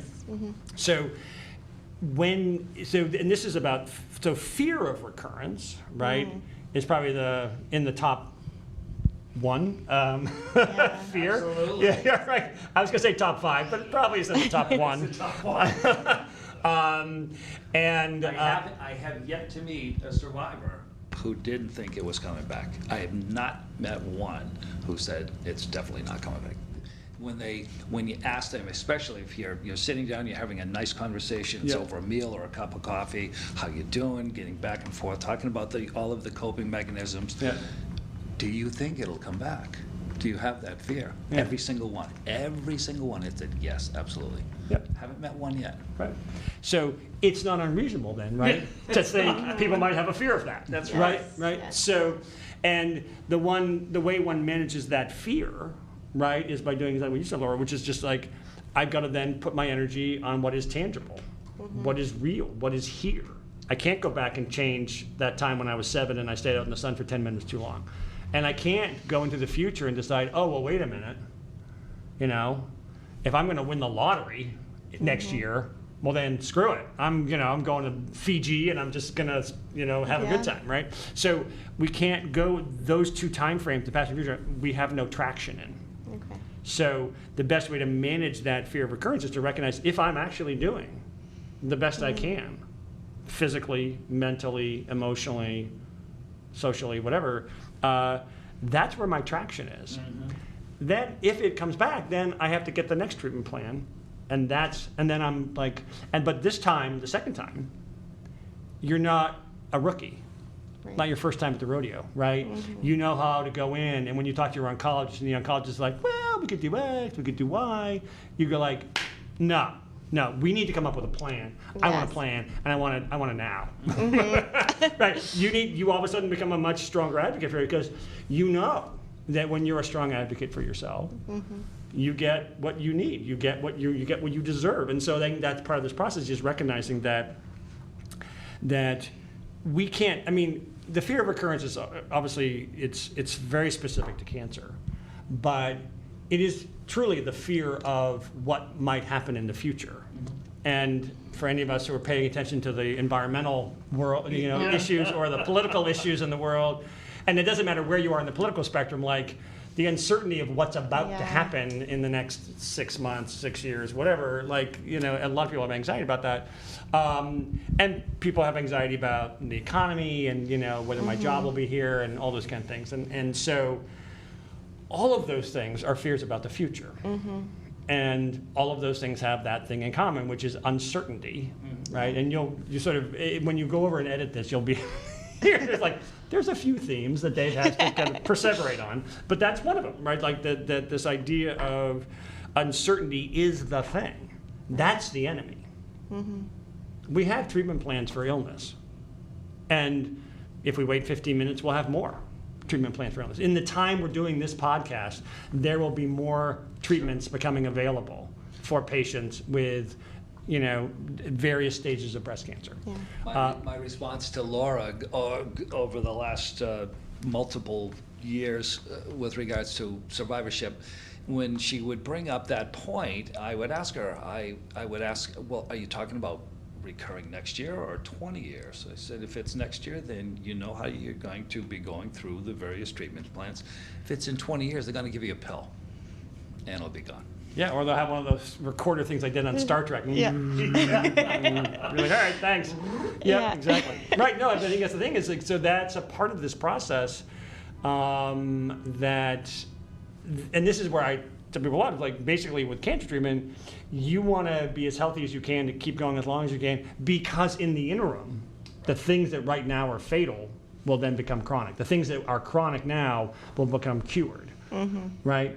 And there'll be other things. I mean, you may have to swim to work, and there might be a variety of other things that other challenges, but some of that can be, fixed with kayaks and other things. So yeah. Love it. We are, I was thinking you were talking about this point in time where it's like before cancer, my life before cancer, then an event happens, and then life after cancer. And just recently, we are doing a campaign within our breast cancer community at survivingbreastcancer.org, where people are posting their pictures going through chemotherapy or radiation. And so there's typically like this really horrific, gruesome photo that we're like super proud of because we endured something crazy. With a picture of 1 year out or 2 years out or 5 years out. And what I love about this campaign, so to speak, that everyone is just kind of following into is it's not the picture of me before I lost my hair. This is like the picture of me looking probably at my absolute worst, fatigued, tired, no eyelashes. In contrast to 1 year later, look how much my hair has grown. Look at this. Look how great I'm doing now. And it's really choosing what William was saying is this like positive spin on something that was quite negative, but then also accepting and embracing maybe like the first step in the new normal, right? Like what my hair's curly now, like this is awesome. I have no idea what to do with it. Exactly. But you get a new hairstyle for a little while. There's like part of this coping, I think, is like the acceptance and the recognition piece. And I still remember, and I'm sure there's people out there listening too, who that first time when you're like fatigued or stressed or pissed off at something at work that's so mundane, and you're like, well, nobody died. It's not like cancer. And you're like, because I'm actually annoyed at this like really stupid thing, and it feels so good. So happy to be annoyed that someone didn't clean up the work sink. No, totally. So that's always like another milestone for me too. It was like, okay, this is. Well, I think that's one of those milestones along the journey toward reestablishing what the new normal looks like. That I can look at this, and I talked with a client a while ago who talked about like getting out of the shower and looking herself in the mirror, and for a while it was like, oh my God, like that can't be me. Yeah. The dents are not where the dents are supposed to be. There are too many dents. Yeah. There are too many dings, too many scars. Absolutely. I don't like the heart. I don't like the hair. I mean, I've heard this from countless people, and that there was an evolution of. And so my advice to her was, sounded mean at the time, but like, just take quick glances. Mm-hmm. Just get your head wrapped around it. But you can't go out and get your head wrapped around something like you can. Eat a whole pizza, right? Like you just can't just force yourself to do it. Mm-hmm. And so part of the process is just recognizing like your body may look different, but it is your body, and it may not work exactly the same way in terms of sexual function or whatever. And that's a part of this process, is beginning to think about, well, how do I navigate that? How do I have a conversation with that? And how do I let my loved one, my intimate loved one, know? Like, right. I want to be close, I want to be intimate, but I'm not sure I like what's here, and I'm worried that you might not like it. And, right. and there's a whole conversation about that as well. And I think that's part of so from the caregiver's perspective, it's just being open to that conversation. And then from the patient's perspective, just recognizing like, I want to broach this topic and I want to feel safe doing that, but how do I do that? And so putting some of the words to that, but just recognizing like, that that the new normal has sort of like, and I think of this, these are the three main domains: our physical body, mental, and emotional, right? And that the new normal of what my body looks like is, I'm going to have to kind of come to terms with that. If it's, sometimes there's mastectomies and implants, and sometimes there's, the exterior of the breast looks different. Sometimes, mm-hmm. Just the interior looks different. Like, so there's just different ways, and thinking about like, how do I want to, one of the ways to come to peace with that is to sort of allow yourself to sort of, and this is not the right verb, but to expose yourself to that mentally and emotionally, but in small bits. Mm-hmm. Don't just say, I'm going to just stand at myself stark naked in the mirror until I love that. Right. Because that's going to be wrenching, and it's going to be hard, and it's going to be a slow process, but it does come. Yeah. It does happen. And I think that's a part of that. So there's new normal around physical. Mm-hmm. There's new normal about how I think about the world and how I think about how I make my way in the world and what's important to me. Like, I used to get really pissed off when someone didn't put the new ink cartridge in the printer at work, yep. and I would go ballistic. And then now it's like you said, like, oh, no one died, so that's okay. Right. And then there's also the new normal emotionally. Like I care about things in a different way. Mm-hmm. I care about different things. I care about the same things more yes. or less, depending on what it is. So, and that's one of the reasons why this is a process, not a destination, right? Is that all three of those things are co-occurring. Okay. And you don't get to say to yourself, I am just going to adjust physically for the next month. And I'm going to put my mental and emotional adjustment on hold. Mm-hmm. And then I'll come back. Like I'm going to put that in a safety deposit box at the bank. Right. And then I'll come back in a month and I'll get the emotional stuff out and I'll put the physical back. And then, we don't do it that way, right? Our bodies are evolving. This is so helpful. I think a lot of things that you're mentioning are things that those who've been diagnosed with breast cancer do sometimes, but if we had this toolkit in advance, right. like, oh my gosh, we wouldn't be overthinking half of it. I know, right. Especially when you're talking about like the physical changes. Like I definitely remember like, waking up from surgery and like taking a peek under the gauze, right. like just a quick glance. I just wanted to see, yep. Not too long, and right. then even like a year out later, realizing I had radiation as well. So mm-hmm. That's still. Even 12 months later, your body is still responding Absolutely. to Yep. that type of treatment too. Yep. So it is a process. I think a lot of it is just, we don't know what to expect. It is that uncertainty. I mm-hmm. think that's very true. I also want to kind of tie this into a couple other podcasts that we had where we were speaking with some other doctors, and we were speaking with a radiologist who was mentioning, did I give too much information too quickly and too fast? Mm-hmm. Someone just walked into my office, they had a mammogram, it was a routine mammogram, and then she left after having a biopsy. Mm-hmm. Did I give her too much too soon? Mm-hmm. Right? Is it better to say, get a call back, come back in for an ultrasound, and take our time? And I think that was a really great question. And what I appreciate about what our organization is able to do is take that question and literally put it out there and ask people. Crowdsource and it, right? Everyone said, we want to know. Rip the Band-Aid off. tell us Yeah. more is good, better. Like, you don't want to be in this limbo of like anxiety and waiting and uncertainty. Right. So I just want to reiterate that to you too, is that this is something that we do hear constantly. Right. No, And- right. Yeah, no, I mean, I think that's the thing is that Yeah. I've heard several stories. People said, well, I got a call on Friday afternoon around 4 from the radiologist, and they said, we found something on your mammogram, looks like cancer, you should call a surgeon. Have a good weekend. Yes. And you're like, Why Fridays? what? Yeah, no, right. Like, no one should do anything on Fridays, right? So, Right. and I think that's part of it, recognizing that having the information. But that's part of the question, though, right? Is that in actual fact, we the providers can't get the information all at once. So Right. there's the scan, and then there's the biopsy, and then there's sending out for genetic information, which can take 2 weeks, right? So that's as fast. I mean, again, current science being what it is, right? So if we have the same podcast a year from now, be like, no, 15 minutes, that's all you have to wait, right? Totally, Right. totally. But so as far as I know, and that's, whatever time it is today, so there is that time frame. And I think that's so then the question becomes, during that time frame, what do patients have the right responsibility? What do you want to do to fill that time with getting informed? And this is where the prophylactic stress management piece comes in, which is like saying, you're in this weird space right now. There's no answer to that. Yeah. But the emotional part actually isn't about breast cancer. It's about control, right? Okay. And so we can say, no matter what your diagnosis, so you could come at me with prostate, well, you aren't going to come at me with prostate cancer, but, somebody else could, right?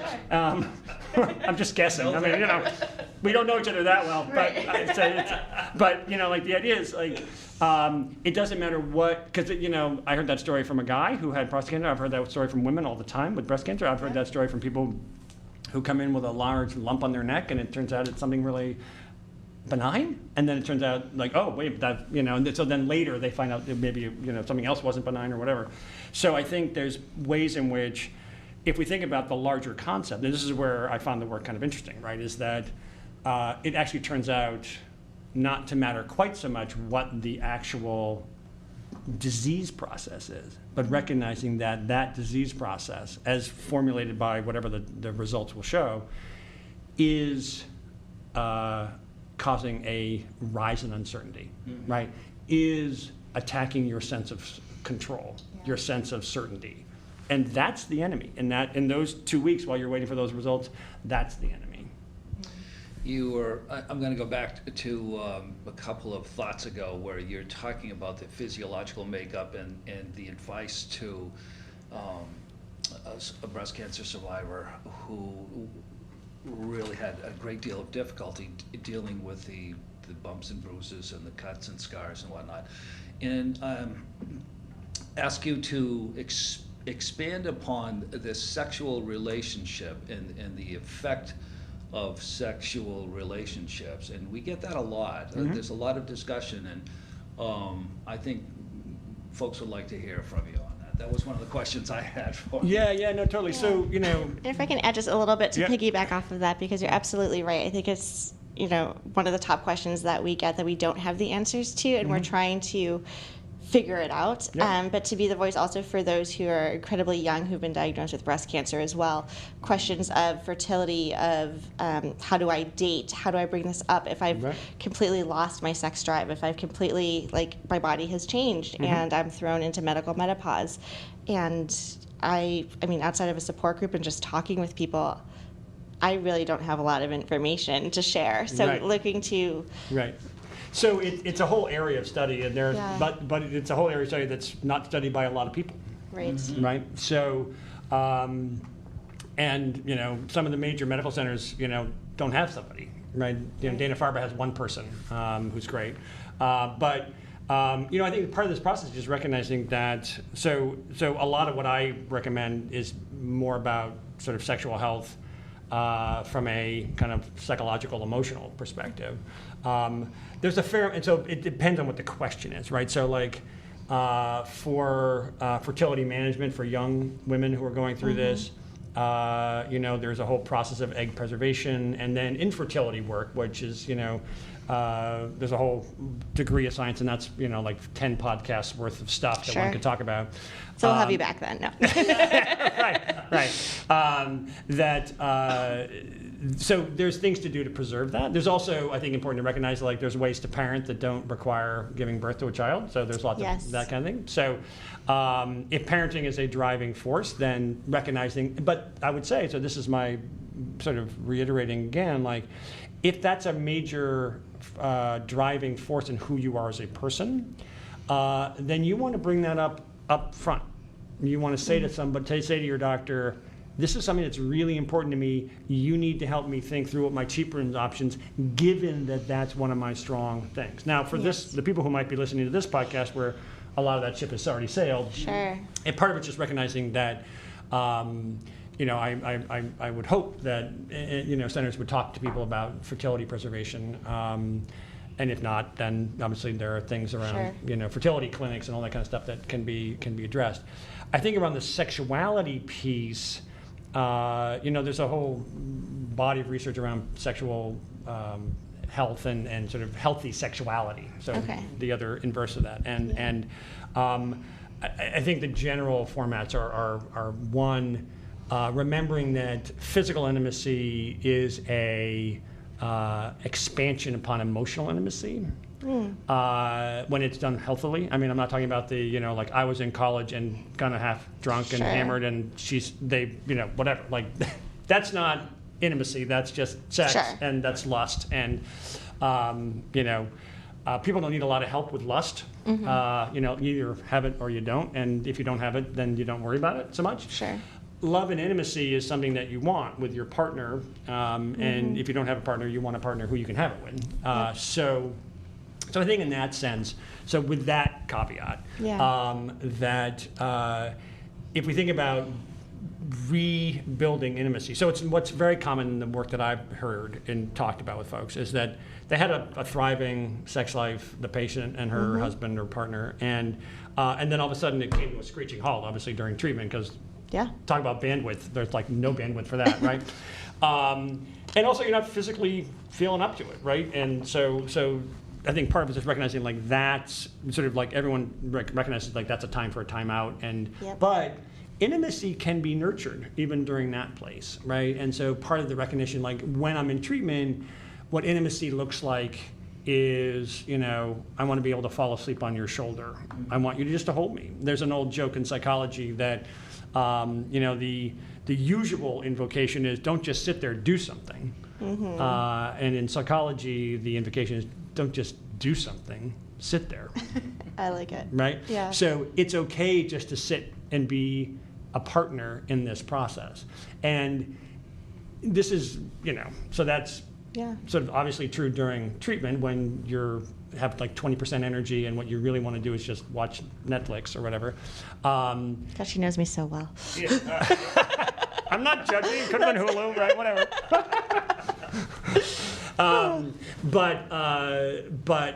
But the sort of in the aftermath of this, you're beginning to sort of think about that part of one's life, right? That you think about sort of starting with the most basic, which is just, I want to spend time with my partner. Right. And I just want to be with my partner. And so that kind of means that I need to make sure that other needs are taken care of. So that's a great time to hire a babysitter or have my mother or mother-in-law or father and father-in-law or somebody, my sister, brother, whoever, come and babysit the kids so that we can just go be together. But the expectation is being together, right? Not like, let's get a babysitter and let's go to a hotel and like have sex all night and then come home again. Like that, that's not the expectation. The expectation is let's start from the emotional piece of it and build that intimacy, rebuild and rekindle. And the fact is it hasn't gone anywhere. It's just been like, you have to sort of get it off the shelf and dust it off a little bit, and that takes some time. And then, so that, again, this is, I frame everything in sort of these three boxes, so the physical, mental, and emotional. So first is just recognizing like we want to reestablish the emotional connection. And part of what it's interesting, it's harder than it sounds, but part of it's because it requires the woman who's gone through breast cancer to recognize, like, I don't want to be a patient right now. I've been a patient for a year and change, and when I'm with you, I don't want to be a patient. I want to be your partner. I want to be your lover. I want to be your wife. I want to be your girlfriend, whatever.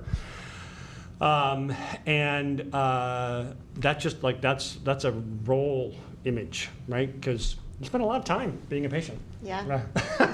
Because you're a patient even when you're not at the hospital, right? When you're at home at 20%, you're like, I'm totally a patient. Like, I'm done. D-U-N, done. Stick a fork and turn me over. I'm done, right? Yeah. So this idea of, I need to step out of that role. And what oftentimes happens is that when a woman's going through breast cancer treatment, oftentimes in the best case scenario, the husband sort of steps up and takes on a lot of their other responsibilities. So one of the things that's important is that as you enter into survivorship is to, as the wife is healing, or the part of the woman's healing, that she begin to take on more of what she had let go of, and then the husband or the partner has to step back and allow her to do that, right? So it's very tempting when someone's gone through treatment to be like, oh, don't get up, I'll get you that. Yeah, no, don't worry about it. I'll do the shopping. No, honey, you rest, you're good. I got this. And it's like at some point you're like, no, I want to go. I mean, I don't really want to go to the grocery store, but I want to go to the grocery store because I need to do that. I need to confront that person who's going to get me at the while I'm getting lettuce. I have to talk to them. But like, like that idea of like, I need to start reclaiming my normal self. And that is basically with some of the basic things, like, yes, I do want to start paying my bills or doing my laundry or whatever, and I realize it sounds like it's a fair stretch from intimacy, but it's the idea of like, as I build back the normal part, one of those normal parts is spending time with my partner. Right. And then I start that as an emotional level, and then as I build that in and I shift my thinking from I'm a patient to I'm a person and a partner, then we start thinking about just spending time physically together, and with the idea that the expectation is, for the woman's like, she needs to get used to her body, and the partner needs to get used to her body, and that's oftentimes just lying together. Right. Just lie together. No expectation of performance. No expectation of, we're just gonna kind of do this because we used to do it, whatever. Right. It's like, no, let's just spend that time together. And that's both a physical intimacy and an emotional intimacy builder. Then part of the process is recognizing there are changes that happen, especially if you're on a estrogen depleting medication where there's vaginal dryness and there's other things. And so there are lubricants that do help with some of the physiological piece of that in intercourse. And so, but part of that is, even as you use those, right, it's about, we're not going to like, you go into the other room, dose yourself up with whatever you need to, and then come back in. It's more like, no, we're going to do this together, because this intimate act is something that we do together. And so that's a part of that process, is thinking about how do I build that in. And the truth is that a lot of times the male partners are very skittish about, I don't want to hurt her. Like, she's been through hell. Like, the last thing I want to do is cause her pain. You kidding me? Like, talk about performance anxiety.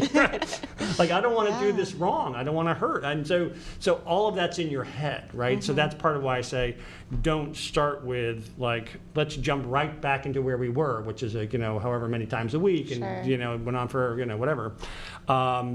It's really more like, let's build in that sense of safety and that sense of intimacy, and then once we're feeling like that's pretty good, and then reactions are happening, like, you don't have to teach yourself how to be sexually aroused. That's just baked into our DNA.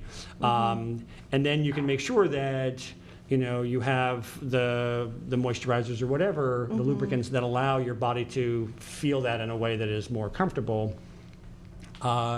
And then you find whatever the right balance is for that. And for some people, it's going right back to where they were, and other people find like, well, that's not as important. I really like this other piece better, and then we spend more time doing that.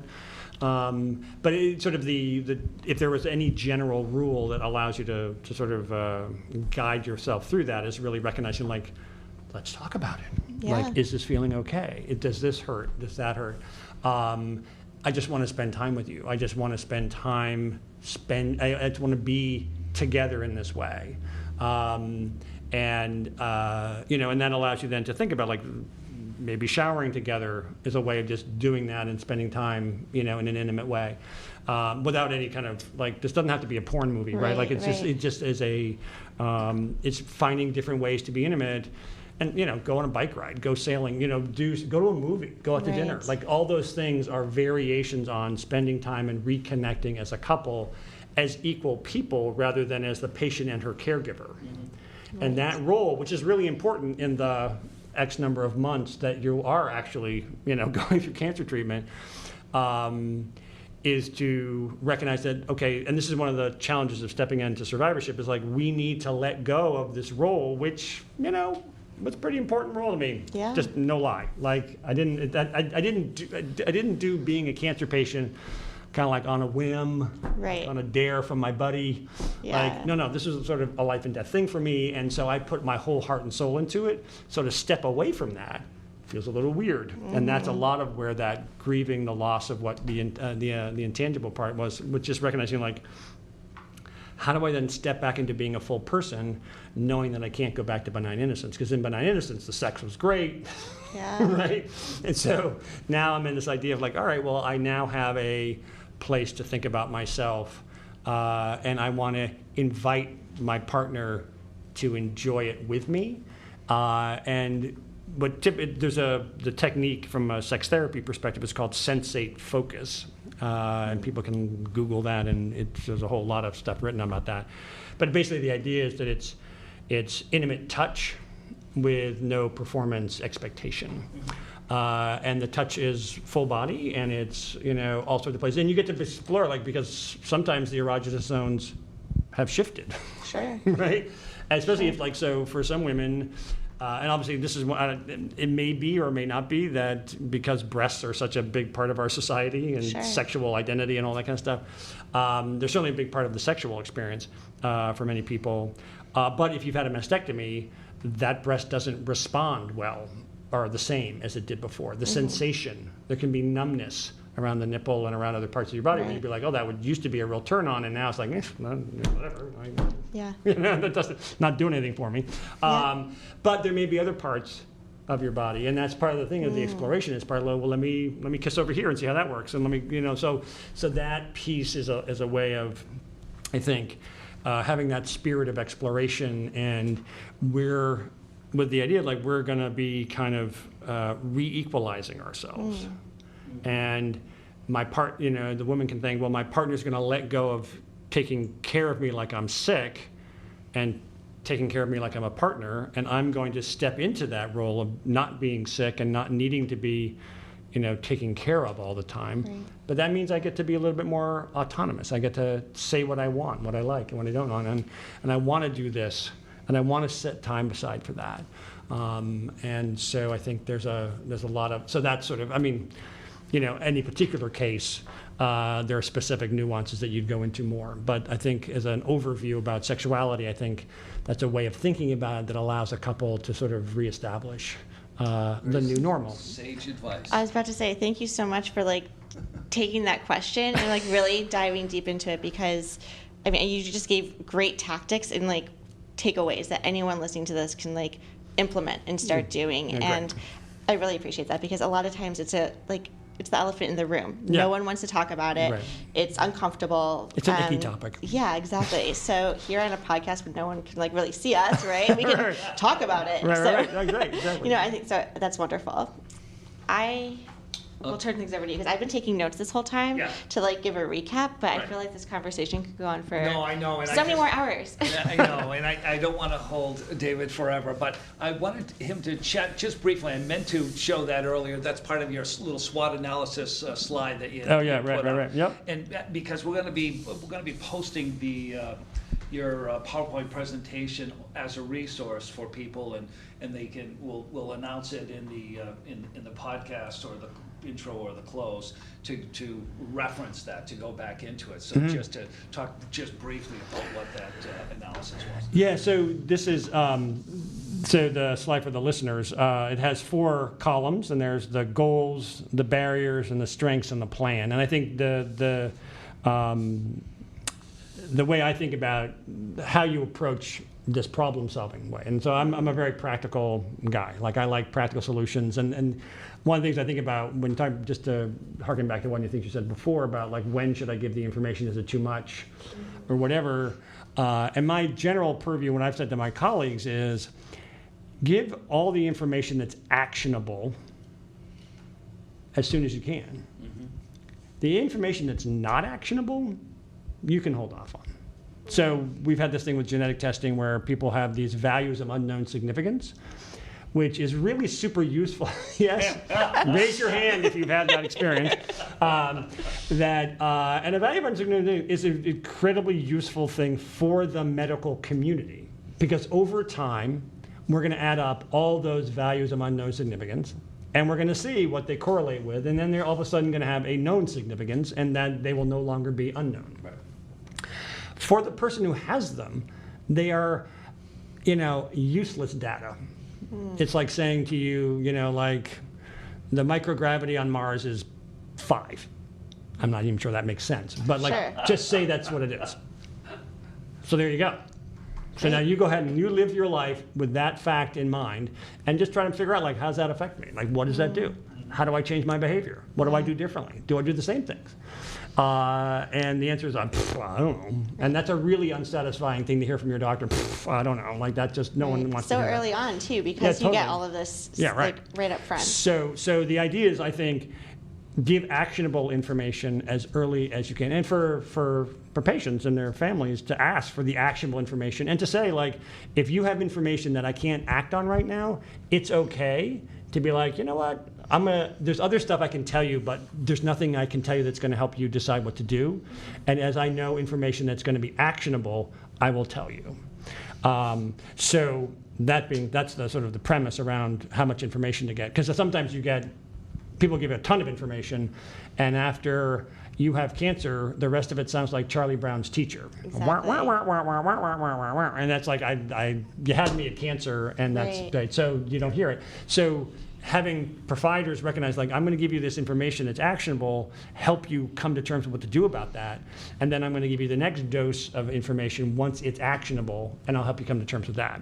But giving you all the stuff that's unactionable within plus one piece that is actionable means the one actionable piece gets lost in the shuffle, and people feel overwhelmed. And then later we'll say, my doctor never told me that I would have blah, blah, blah. It's like, well, actually they did, but they told you that in the middle of everything else. And it's like, so someone told me the winning lottery ticket number in the middle of Times Square, and I didn't quite catch it. So that's why I'm not a millionaire right now. Exactly. So anyway, so that being said, so the goals, barriers, strength, and plan piece is just recognizing that I think this is what I help my clients think about. Like, first, let's set some goals. And these are all within the premise of the physical, mental, and emotional. So the goals is no more complicated than if we have a goal, we know what to aim toward. And it's like, you can go on a trip, but if you don't have a destination, you're really just driving around. So having some goals for yourself can really help kind of structure that process. And that's one of the conversations we try to have in palliative care. Our colleagues in palliative care are great about this, and we try to encourage all of our primary colleagues to talk about this too. What are the goals of care, right? Like having a goals of care conversation. And this is something even in survivorship. Like, it's never too late to have the goals of care conversation. And then we talk about barriers in the sense that that's the stuff that's getting in the way of you achieving the goal, right? And barriers tend to be somewhat negative, right? Like, I don't have it's not been, time hasn't passed yet. I don't know how this is all going to turn out. I don't have the money for that. I haven't filled out the paperwork yet. There's all sorts of barriers. I don't think of them as being necessarily, we don't dwell on them as being the problem. Like, God, it must suck to be you for this problem. But more recognizing, like, that is the focus of what we're trying to fix, right? So that's the whole point of a barrier. And obviously, there are barriers to everything. Like, I don't wake up fully clothed in the morning. That's a barrier to me going to work. I can't go to work in my pajamas. I've tried it. It doesn't work out. But I don't have any barrier to getting dressed. Like, I know where my clothes are. Sure. I can get dressed in the dark, as you can tell. So I think that's not a fundamental barrier. But it's a bit like, I overcome that barrier, and then I go to work every day. But we talk about the barriers as something, that's the thing we're going to try to focus and fix on. Then the strengths are literally both what you already bring to the table. So your work ethic, your love of your family, their love for you, you sort of know what your strengths are, and I think it's good to reflect on those strengths, right? That's a big part of this also. And people oftentimes don't know all their strengths. In fact, that's one of the processes that comes out. Like, I had no idea I was this tough. Man, I thought I was a wuss, and I'm kicking ass right now. This is great. So I think sometimes it's just useful to reflect on those strengths. The other piece about the strengths, though, is that you can also build new strengths. And that's where the coping strategies come in, right? That's the work that I'm doing. People saying, I'm not trying to change what you do already. I'm saying, okay, those are the tools that are already in your toolbox. But for most people, it's not like you've been doing this cancer thing a really long time, right? Like, there are some people who have had recurrences, but for the most part, this is everyone's first day at the rodeo. Yeah. And so you don't know what skills, what tools work when you're trying to face cancer as opposed to other things. So the idea is that the barriers don't tend to grow. Like, there are certain barriers, like, I don't know how this is going to turn out. That's a barrier. And it stays the same for a really long time, right? But strengths, you can add new strengths. Okay. I'm really good at this, but I can also get better at this part. I've recognized I was really shy before and quiet, and I was really well read. But I've recognized that actually when I go to a support group and I reach out to like survivingbreastcancer.org and I reach out to my resources, all of a sudden I'm like, you know what? I know what I'm going to do. Yeah. I'm going to join a dragon boat, or I'm going to do whatever. Like, I'm going to do these things that help me feel more empowered. So you can build new strengths. And I think that's sort of the idea, is that no matter when you have the diagnosis in your life, like 20 versus 50 versus 80, or how far along in the process you are diagnosed at stage 1 through stage 4, or what body part is affected, you have strengths, right? Those don't just evaporate. And you can always build new strengths, right? And I don't mean physical strength. Like, it's not like if you're 90, it's not like you're going to go out and bench press 400 pounds. Like, that's probably not likely to happen. Sure. Although I'm not counting against anybody, just for the record. Yeah, it's like your superpowers, right? Yeah, exactly. Like, what's in your back pocket. Right. And so that's the idea is, like, what we sort of think about is, well, what are the goals? And so in this little schematic from our PowerPoint, the idea was like, one of my goals is to spend time with my kids, but my kids don't live near me. But I have this really great podcasting technology, and so I can Skype with them, and that helps me feel connected, and them feel connected with me. And then I also know, like, you know what? They used to come once a year. It's worth it to me to pay for a plane ticket for them to come twice a year. Like, I'm willing to not have pizza once a week. Sure. And save up my pennies so I can have my daughter fly in from Seattle or wherever. So the idea is, like, that becomes the plan. So the idea is I'm going to use my strengths to overcome whatever barriers I have in front of me so I can achieve my goals. And the way I do that is by thinking about, like, specifically, what's the plan for that? So, and the idea is to just put you in ultimately, this becomes your coping plan, right? And when you're talking about survivorship writ large, and this is the path to the new normal, right, is I develop a coping plan that allows me to exercise my core values, that allows me to do the things that I think are valuable in the world, to spend time with the people I love and care about, and that helps guide me. And then I have these, that's not enough, right? I need some tools to help me do that. So who are the people who I can talk to help me get those tools? What resources online, like you guys, or if you come to Mass General Cancer Center, you can come to see me. But the idea is, shameless plug, that those are the things that I then do that help me overcome this barrier of not knowing how to achieve this. I've never had breast cancer before. I don't know all the resources. Who do I talk to? Right. So that's where the crowdsourcing like you guys do is really valuable, because someone from Spokane can give some advice that someone from Tampa can find really useful, and they will never, in practical terms, meet each other, right? Exactly. So that's sort of the practical application. So That's what we don't do. take this the wrong way, but you guys are a tool in the best possible sense. You may have to edit that part out. Yeah, But anyway, no, just give us the 5-star rating. We're fine. Write a review. 5-star on the Yelp. Best tool ever. But the other thing, that's the idea. Like, this is an example of, this is a resource that people can then use to really help them access the services they need and to think about this journey in a way that is empowering. Right. And that's the work that I do. And so thanks for having Love me. it. Thank you so much. Thank you. I'm so excited to get this out. This is perfect. Now for breakdowns and rebounds. All right, let me take you back to like last week when I got a call back for a chest x-ray.